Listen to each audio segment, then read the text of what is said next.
जब नाली के गैस से खाना बनाना सिखाया जाएगा और हर घंटे कपड़े बदले जाएंगे और कैमरे को एक पल भी अपने पास से हटने नहीं दिया जाएगा और कभी भी खुली प्रेस कॉन्फ्रेंस नहीं की जाएगी और जो हमारी आलोचना करेंगे उनको हम मीडिया में रहने नहीं देंगे। जब ऐसा देश हमारे हाल का होगा तो इस तरह के रेल हादसे होते रहेंगे। दोस्तों नमस्कार, हमारा नाम योगेश शुक्ला है और आप इस समय इस पर संदेश देख रहे हैं। तो दोस्तों आप सबको ये बात पता चल चुकी होगी कि कल शाम 7 बजे उड़ीसा के बालासोर ज़िले में एक साथ 3 ट्रेनें टकराना कहीं न कहीं बहुत बड़ी मानव भूल है। आपको बता दें, हमारे जो रेल मंत्री हैं उसी प्रदेश से आते हैं, उड़ीसा से आते हैं, अश्विनी वैष्णव जी। उन्होंने एक डेमो पेश किया था अभी कुछ दिन पहले कवच नाम से कि अब हमारी ट्रेनें कभी भी आपस में नहीं टकराएंगी। अब ये केवल सोशल मीडिया में दिखाने के लिए था। जैसा आप सब जानते हैं कि देश से बड़ी बड़ी चीज़ें छुपाई जाती हैं चुनाव जीतने के लिए और गलत आंकड़े पेश किए जाते हैं, चाहे बेरोजगारी का मामला हो चाहे आर्थिक मामला हो।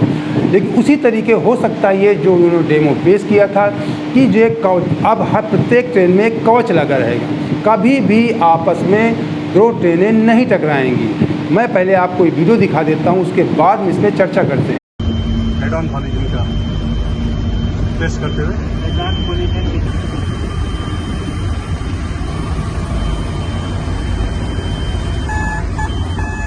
देखिए कवच अपने से रोकने की कोशिश कर रहा है।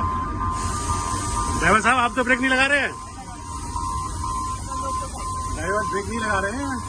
आगे लोको खड़ा है ब्लॉक सेक्शन के अंदर, एक ही लाइन में 2 ट्रेन खड़ी है और ट्रेन कोलाइड करने की कोशिश कर रहे हैं हम लोग, लेकिन कवच रोक रहा है। Yes, great.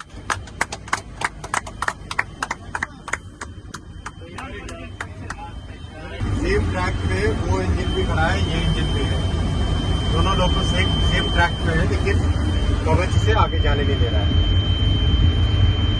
तो कवच एक ऑटोमेटिक ट्रेन प्रोटेक्शन की टेक्नोलॉजी है। इसमें क्या होता है, मान लीजिए 2 ट्रेन हैं, दोनों ट्रेन अगर सेम ट्रैक पे अगर बाई चांस गलती से भी आ गई तो पास में आती है, उससे पहले कवच उसमें ब्रेक लगा देगा और उनको रोक लेगा, तो एक्सीडेंट नहीं होएगा।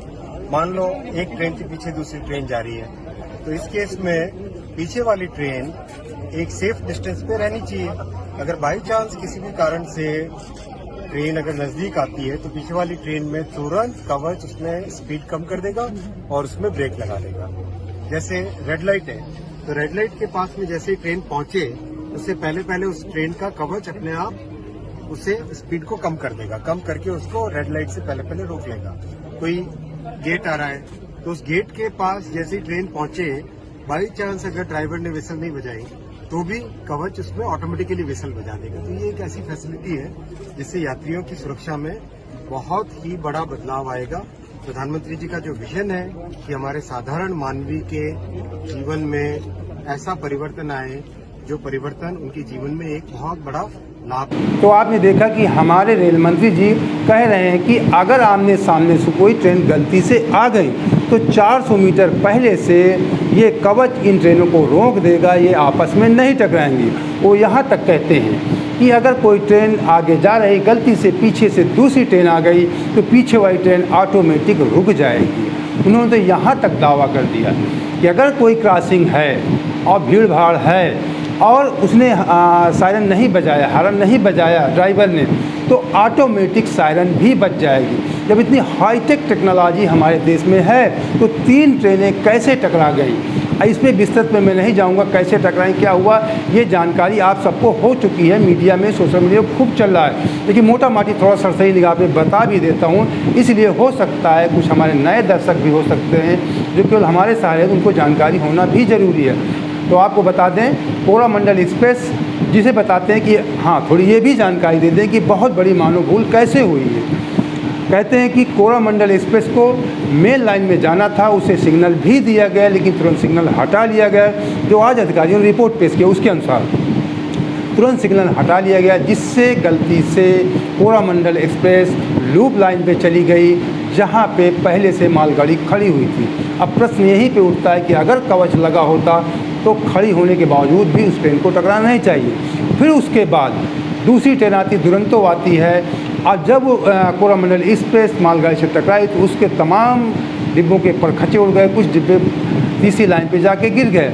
जब उधर से तीसरी ट्रेन आती है दुरंतो, तो वो जो डिब्बे पटरी में पड़े हुए थे उससे टकरा गए।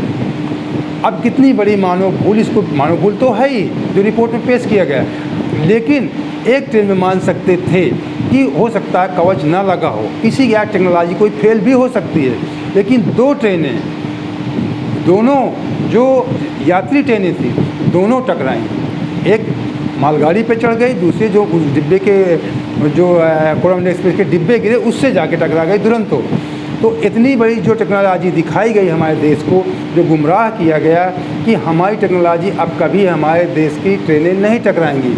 एक तरफ हम बुलेट ट्रेन चलाने की बात करते हैं, दूसरी तरफ जो हमारे देश की ट्रेनें अभी चल रही हैं उनकी सुरक्षा की कोई गारंटी भी हम नहीं दे पा रहे हैं। बुलेट ट्रेन का उद्घाटन भी जापान के प्रधानमंत्री को बुलाकर कराया भी गया, लगभग 5 साल हो चुके हैं, लेकिन अब इस पर क्या प्रगति हुई ये किसी को जानकारी नहीं है।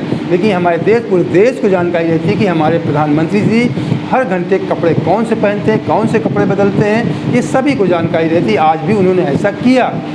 एक समय पे कुछ ही देर प्लेन से उतरने के बाद उन्होंने, आज प्रधानमंत्री जी गए 4 बजे वहाँ का दौरा किया।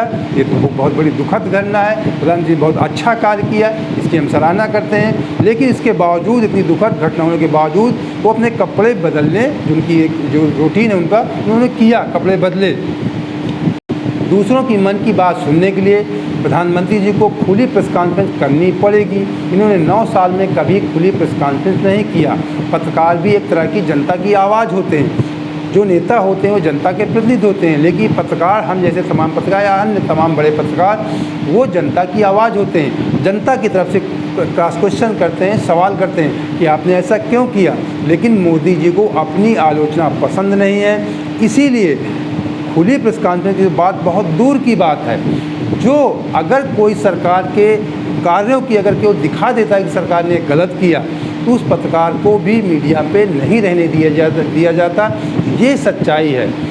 अब यहाँ पे तो यही लगता है कि जो अभी 2 दिन पहले अमेरिका में राहुल गांधी ने कहा था कि हमारे देश में एक ग्रुप है जिसको वो सर्वज्ञानी, उसको सब कुछ पता है, और उन्होंने कहा कि इसका उदाहरण हमारे मोदी जी हैं। उन्होंने कहा कि अगर भगवान के बगल में हमारे प्रधानमंत्री जी को बैठा दिया जाए तो भगवान को समझाने लगेंगे कि ब्रह्मांड को कैसे संचालित किया जाता है, और भगवान आश्चर्यचकित हो जाएंगे कि ये मैंने क्या बना दिया। तो उसी तरीके देश को भी चलाया जा रहा है, केवल डेमो दिखा करके, फैशन दिखा करके, केवल मीडिया में दिखा करके। सारे अभी लोकसभा चुनाव भी हुआ था, मैं आपको बता दूं, आप लोग कह रहे होंगे कि हम के कैसी बातें कर रहे हैं, रेल हादसा की बातें नहीं कर रहे हैं। रेल हादसा की चीज़ें आपने बहुत देख लिया मीडिया पे, लेकिन आपको सच्चाई से भी आपको वाकिफ़ होना ज़रूरी है। अभी मैं आपको बता दूं, लोकसभा चुनाव जब हो रहा था तो कांग्रेस नेता राहुल गांधी चिल्ला कर अपने मन से कहते थे कि हमारे देश ने बेरोज़गारी का 45 साल का रिकॉर्ड तोड़ दिया है, लेकिन मीडिया में उसको दबाया गया, आंकड़े थे। लेकिन जब लोकसभा चुनाव हो गए, मैंने खुद देखा, जो गोदी मीडिया के सुधीर चौधरी जैसे पत्रकार, तब ये जी न्यूज़ में इन्होंने खुद कहा कि हाँ, एक चुनाव के, लोकसभा चुनाव के 1 हफ्ते बाद इन्होंने कहा कि हमारे देश ने बेरोज़गारी में 45 साल का रिकॉर्ड तोड़ दिया है।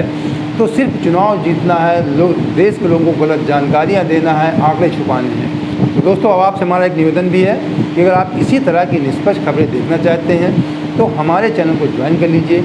कुछ मंथली पेमेंट होते हैं, उसके माध्यम से आप हमारा आर्थिक सहयोग कर सकते हैं। अगर ये भी नहीं कर सकते हैं तो 1 टाइम पेमेंट करके आप हमारा आर्थिक सहयोग कर सकते हैं। हमारा नंबर डिस्क्रिप्शन बॉक्स में पड़ा रहता है और स्क्रीन में भी लगा रहता है। हम ये नहीं कहते कि आपको 4,000, 10,000, लाख 50,000 कोई आर्थिक सहयोग करना है। 150 रुपये से लेकर कुछ भी, आप इससे ऊपर कुछ भी सहयोग कर सकते हैं। आप सब जानते हैं कि निष्पक्ष मीडिया इस दौर में चलाना कितना कठिन कार्य है। अगर ये भी नहीं कर सकते तो कम से कम हमारे चैनल को सब्सक्राइब तो कर ही सकते हैं। अब वीडियो को लाइक करके दोस्तों को शेयर कर सकते हैं। जय हिंद, जय भारत।